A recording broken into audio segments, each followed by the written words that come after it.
ফাসালা সিআইটিইউনি হাস্তে টাংনগো খ্লাইজাকা মৃৎশিল্পী শ্রমিক ইউনিয়ননি হাস্তে কনভেনশন পান্ডা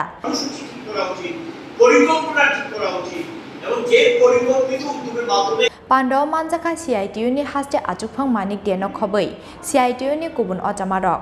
পান্ডাও cock সানাनै थांगै हाखटर हापांथै हास्ते हापांनि सामुं हुमुंनो तैयै सेजामानि cock साका সিআইটিইউনি হাস্তে আচুকফাং মানিক দে সাধারণ গরিব মানুষ রাস্তায় কিনারে কোথাও বসে একটু জীবিকা নির্বাহ করতেন এগুলিকে তুলে দেওয়ার মধ্যে একটা আনন্দ দেখবেন ভাঙচুর করছে তুলে দিচ্ছে সাধারণত কেউ যদি একটা মানুষের অসুবিধা তৈরি করে কোথাও বসে তাকে তুলে দিয়ে সেখানে তার বিকল্প ব্যবস্থা করতে হয় বিকল্প ব্যবস্থা না করে তুলে দেওয়ার মধ্যে আনন্দ পায় তুলে দিচ্ছেন তাদেরকে মারপিট করে তুলে দিচ্ছেন কোথাও ডোজার চাপিয়ে দিচ্ছেন বোম ডোজার দিয়ে ভেঙে দিচ্ছেন সরকার কি এটা বন্ধুদার রাস্তা করার জন্য নতুন জিনিস তৈরি করার জন্য বন্ধুদার ধ্বংস করার জন্য এই গভর্নমেন্ট আসার পর এটা এখন ড্রজার চালানোর সরকার হয়েছে এই সরকার আমরা চাই না এই ড্রজারের সরকার আমরা চাই না এবং যেখানে যারা বসে কাজ করতে ড্রজার চালিয়ে দাও এবং সংগঠনের অফিসগুলো ভেঙে দিয়েছেন বিজেপি এখন সরকারি জায়গা দখল করে অফিস করছে বিভিন্ন জায়গায় সরকারি জায়গা দখল করে অফিস করছে সে অফিস তো ভাঙছে না আর আমাদের শ্রমিকরা একটু পরিশ্রম করার পর কোনো একটা জায়গায় একটু বসতো কথা বলতো একটু আলোচনা করতো তাদের বসার জায়গা নেই মুক্ত আকাশের নিচে এটা কি হয় রৌদ্র বৃষ্টি ঝড় উপেক্ষা করে একটা জায়গায় বসতো তাদের একটা ঠিকানা ছিল এগুলো ভেঙে তছনছ করে দিয়েছেন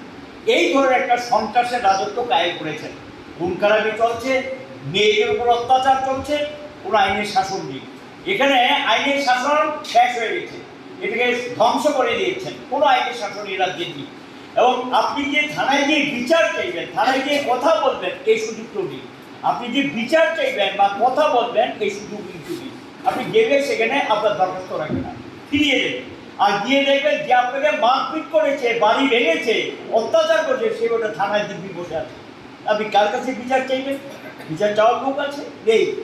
এই ধরনের একটা স্বৈরাচারী শাসন ব্যবস্থা গোটা ভারতবর্ষে কায়েম করেছে জিনিসপত্রের দাম বাড়ছে আয় উপার্জন কমছে আগে যেই টাকা আপনি সারাদিন পরিশ্রম করে রোজগার করতেন এখন সে আয়টা প্রায় অর্ধেক হয়ে গেছে তাহলে আয় কমলো ব্যয় বাড়লো জিনিসপত্রের দাম যা ছিল এটা বাড়তে বাড়তে এমন জায়গায় নিয়ে গেছেন কিনতে পারেন 500 টাকার জিনিস এইটুকু একটা পটু এখন ব্যাগ আর নিতে হয় না জিনিসের দাম এমন জায়গায় চলে গেছে কোন জিনিসটা বাদ আছে যেটার দাম 100 গুণ 200 গুণ বাড়েনি ডাবলের চেয়ে বেশি হয়ে যায়নি অধিকাংশ জিনিস ডাল চাল লবণ তেল কাপড় চোপড় ওষুধপত্র থেকে শুরু করে যাই কিনতে যান ডাবলের চেয়ে বেশি হয়ে গেছে জিনিসপত্রের দাম নরেন্দ্র মোদীর নেতৃত্বাধীন বিজেপি সরকার আসার পর দেশটাকে ধ্বংস করে দিয়েছে এবং মানুষের একদিকে আয় উপার্জন কমলে এই যে বেশি দামের জিনিস করতেই কিনবেন টাকার দাম কমে গেছে এখন ভারতীয় টাকা লজ্জার কথা শেষ করে দিয়েছে ধ্বংস করে দিয়েছে দেশটাকে এই দেশ আর ঘুরে দাঁড়াতে পারবে কিনা সন্দেহ আছে যে জায়গায় নিয়ে গেছেন দেশটাকে এখন 82 টাকার কাছাকাছি চলে গেছে ভারতীয় টাকায় 82 টাকা দিলে বিদেশি মুদ্রা যেটাই আমেরিকার ডলার $1 পাবে তাহলে বিদেশ থেকে যে ডলারে বিদেশ থেকে কেনা বেচার ক্ষেত্রে ডলার ব্যবহৃত হয় বিনিময়ের মাধ্যম আমেরিকার ডলার সেই ডলারে বিদেশ থেকে আপনি কোনো $1 দামে যদি জিনিস কিনে আনেন সেটা ভারতীয় টাকার দাম পড়বে 82 টাকা আর ভারতের 82 টাকার মালটা বিদেশে বিক্রি করলে আপনি পাবেন $1 এতে কি হয় জিনিসের দাম বাড়ে আপনার ভারতীয় টাকার কোনো দাম নেই এখন ভারতীয় টাকা